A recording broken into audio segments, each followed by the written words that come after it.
नमस्कार, मैं ज्योति श्रीवास्तव। आप देख रहे हैं सी न्यूज भारत। वक्त हो चुका है बुलेटिन का।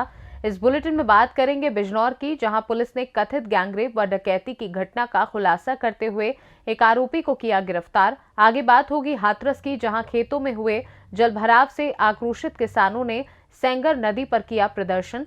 साथ ही आगे चर्चा होगी सोनभद्र की, जहां घर से 3 दिनों से लापता बुजुर्ग का सिर कटा शव मिलने से क्षेत्र में मचा हड़कंप। इन तमाम खबरों पर करेंगे विस्तार से चर्चा। बिजनौर पुलिस ने कथित गैंगरेपी और डकैती की घटना का खुलासा कर दिया है। एसपी बिजनौर नीरज कुमार जादौन ने 24 घंटे में घटना का खुलासा किया है। पुलिस ने मामले में एक आरोपी को गिरफ्तार किया है। गिरफ्तार आरोपी महिला का मित्र बताया गया है। आरोपी कई सालों से महिला के संपर्क में था। आरोपी को कर्ज से निकालने के लिए डकैती की घटना बनाई गई। महिला के शरीर पर दागे गए निशान भी उसके खुद के द्वारा बनाए गए बताए गए। व्यापारी के घर पर इससे पहले भी चोरी की घटना भी इसी के द्वारा की गई है। पुलिस अभी भी मामले में कथित पीड़ित को आरोपी बनाने की बात कह रही है। बिजनौर पुलिस ने घटना का खुलासा कर दिया है। लगभग 8:30 बजे नगीना देहात पुलिस को सूचना प्राप्त हुई थी कि रायपुर सादात के एक मोहल्ले में एक मकान में शुरुआत में जो सूचना मिली थी वो मिली थी कि चोरी की घटना हुई है। उस सूचना पे तत्काल थाना प्रभारी गए। उसके समय बाद सीओ साहब भी गए। वो दोपहर में एक तहरीर दी गई कि घर में डकैती हुई है और घर में जो पीड़िता थी उसके साथ सामूहिक दुष्कर्म की घटना हुई है। उसके बाद घटनास्थल का निरीक्षण मेरे द्वारा भी किया गया और सुसंगत धाराओं में अभियोग दर्ज किया गया। विवेचना के क्रम में कुछ तथ्य प्रकाश में आए हैं कि जो ये पीड़िता है, पीड़िता का पिछले 10-12 साल से एक व्यक्ति जो पीछे मेरे खड़ा है, पुष्पिंदर चौधरी, इसके साथ उसके संबंध थे। उसका ये मित्र है और ये फ़ोन पे निरंतर बात करते रहते थे। विवेचना के क्रम में ये भी आया प्रकाश में, जो 19 अक्टूबर को चोरी की घटना हुई थी उस समय भी ये व्यक्ति घर पर आया था और एक लगभग इंटरोगेशन में निकल के ये आया कि लगभग 40,000 रुपये ये चोरी करके गया था। 14 तारीख की शाम को लगभग 5:51 पे पीड़िता ने इसको पुष्पिंदर चौधरी को घर पे बुलाया, क्योंकि पीड़िता के परिजन धामपुर गए थे एक फंक्शन के लिए। तो वो धामपुर निकले और इसने घर पे बुलाया और इसने ये सारा सामान जो आपको दिख रहा है, चांदी का सामान है, जेवर है, सोने का जेवर है, कुछ घड़ियाँ हैं, करेंसी नोट्स हैं। बिजनौर से सलीम हाशमी के साथ सी न्यूज संवाददाता फहीम अख्तर की रिपोर्ट। खबर झांसी से है, जहां तहसील गरौठा के कस्बा गुड़सराय में वरिष्ठ समाज सेवी और सर्वोदयी विचारक पंडित कृष्णचंद्र पालीवाल की द्वितीय पुण्यतिथि पर धार्मिक कार्यक्रमों से वातावरण भक्तिमय हो गया। कार्यक्रम का शुभारंभ पालीवाल के चित्र पर श्रद्धांजलि कार्यक्रम के साथ हुआ, जिसमें ब्लॉक प्रमुख प्रतिनिधि टीकाराम पटेल ने श्रद्धांजलि अर्पित करते हुए कहा कि उनके द्वारा किए हुए परोपकार और उपकारों को भुलाया नहीं जा सकता है। वहीं खैर इंटर कॉलेज के प्रधानाचार्य धन प्रकाश तिवारी ने पुष्पांजलि अर्पित की और कहा कि खेर इंटर कॉलेज की 60 साल बागडोर संभालकर उन्होंने विद्यालय का सर्वोच्च शिखर पर पहुंचाया। पूर्व चेयरमैन पंडित देवेश पालीवाल ने कहा कि उनके पिता ने नगर की भलाई के लिए अपना जीवन अर्पित किया।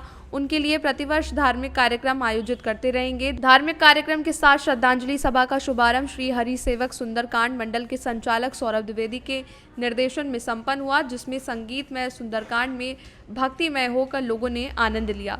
सुंदरकांड की आरती पंडित मुकुंद पालीवाल, योगेश पालीवाल और इंजीनियर आदित्य पालीवाल ने की। इसके बाद द्वितीय सत्र में मां शारदा संगीत विद्यालय के तत्वाधान में आयोजित भजन संध्या के कार्यक्रम में श्रोता भाव विभोर होते रहे। कार्यक्रम का शुभारंभ शिवानी बबेले ने अपने भजन से किया। इसके बाद गायत्री आर्या, वर्षा बबेले, प्रमोद गोस्वामी, रानू तिवारी, ओम प्रकाश पंडा आदि ने अपनी प्रस्तुतियां देकर श्रद्धांजलि के कार्यक्रम में 4 चांद लगा दिए। कार्यक्रम का संचालन सितार वादक पंडित सरजू शरण पाठक ने किया। अंत में पूर्व नगर पालिका अध्यक्ष पंडित देवेश पालीवाल ने सभी के प्रति आभार व्यक्त किया। इस दौरान नगर के पत्रकारों का पालीवाल परिवार की ओर से सम्मान किया गया। इस मौके पर जिला पंचायत सदस्य प्रतिनिधि जितेंद्र पटेल, चौधरी सनत जैन इत्यादि लोग उपस्थित रहे। झांसी से सी न्यूज संवाददाता आशुतोष गोस्वामी की रिपोर्ट।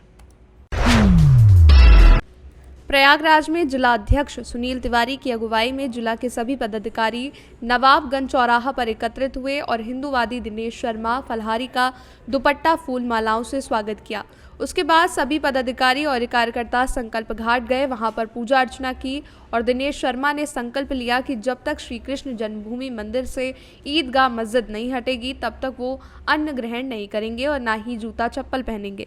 इस अवसर पर प्रदेश अध्यक्ष अश्वनी पंडित ने कहा कि अब हिंदू जाग रहा है और अयोध्या जीता है, मथुरा भी जीतेंगे। प्रदेश महामंत्री धीरज मिश्रा ने कहा कि प्रयागराज में भगवान श्री कृष्ण जन्मभूमि मंदिर की लड़ाई न्यायालय में चल रही है और हमको न्यायालय पर पूरा विश्वास है कि प्राचीन साक्ष्य के आधार पर अपना फैसला न्यायालय सुनाएगी।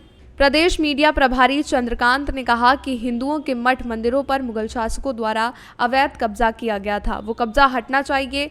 गौ भक्त उज्जवल दास श्री महाराज ने कहा कि हिंदुओं पर हमेशा से अत्याचार होते आए हैं और उन्होंने हमेशा से शांति से ही उन अत्याचारों को सहन किया है, लेकिन अब भाजपा सरकार में हम अत्याचार सहन नहीं करेंगे। सरकार अवैध कब्जों पर बुलडोजर चला रही है, ये उत्तम कार्य है। इसके साथ ही उन्होंने और क्या कुछ कहा, आइए सुनाएं। आज इलाहाबाद में हम लोग श्री कृष्ण जन्मभूमि मंदिर से ईदगाह मस्जिद को हटाने वाले केस में आए हुए हैं और यहाँ पर श्री कृष्ण जन्मभूमि संघर्ष न्यास के सभी पदाधिकारियों द्वारा स्वागत सत्कार किया गया है। हमारे साथ में प्रदेश अध्यक्ष, प्रदेश महामंत्री, प्रदेश उपाध्यक्ष और ज़िले के जिलाध्यक्ष सभी यहाँ मौजूद हैं।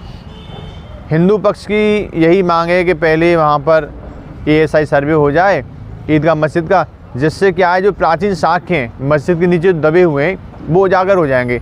और मुस्लिम पक्ष चाहता है कि यहाँ ASI सर्वे ना हो, क्योंकि मुस्लिम पक्ष को डर है यदि ASI सर्वे हो जाएगा तो वहाँ जो प्राचीन साक्ष्य हैं वो मंदिर के निकलेंगे तो मुस्लिम पक्ष केस हारेगा। इसलिए मुस्लिम पक्ष बार बार मामले को अटकाने और भटकाने का प्रयास करता आ रहा है। हम आज यहाँ इलाहाबाद आए हुए हैं, प्रयागराज की धरती पर आए हुए हैं और यहाँ जब गंगा पूजन किया है और पूजा करके यहाँ एक संकल्प घाट है, उस संकल्प घाट पर हमने संकल्प लिया है, श्रृंगेरपुर घाट, उसको संकल्प घाट भी कहते हैं। और हमने वहाँ संकल्प लिया है कि जब तक औरंगजेब के पाप की निशानी ईदगाह मस्जिद मथुरा जन्मभूमि मंदिर से नहीं हटेगी तब तक हम अन्न ग्रहण नहीं करेंगे और जूता चप्पल नहीं पहनेंगे। तो ये संकल्प की भूमि है। यहाँ पर हमारे जो भगवान हैं, यहाँ जो गंगा मैया है, ये हमारे संकल्प को पूरा करेंगी, ऐसी हमें आशा है। हिंदू मंदिर पर मुगल शासकों द्वारा कई बार अवैध कब्जे हुए और हिंदू राजाओं ने मंदिर को बनवाया, बार बार मंदिर को तोड़ा गया, हिंदू राजा मंदिर बनाते गए।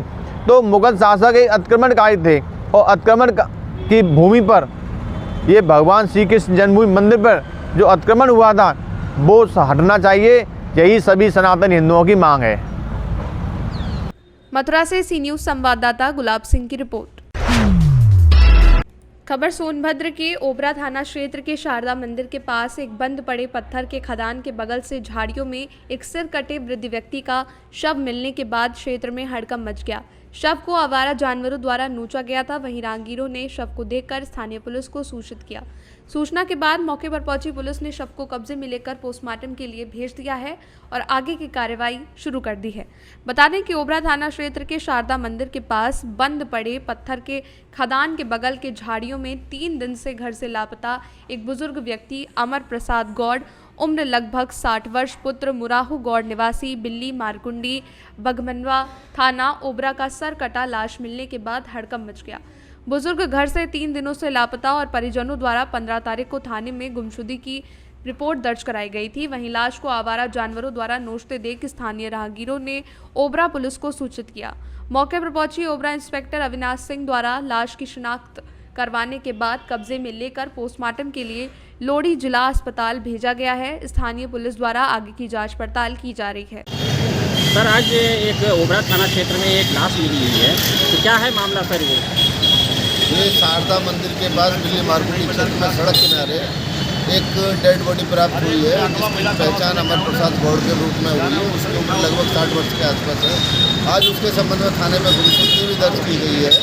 सबको पोस्टमार्टम के लिए भेज दिया गया है। जैसा भी होगा उसके अनुसार कार्रवाई की जाएगी। तो बताया जा रहा है कि उसका सर कटा हुआ है, तो क्या है? सर नहीं कटा हुआ है, सर को किसी जानवर आदि द्वारा खा लिया गया है, काटा नहीं गया है। और बाकी अभी PM होगा जो उसके आधार पर कार्रवाई की जाएगी।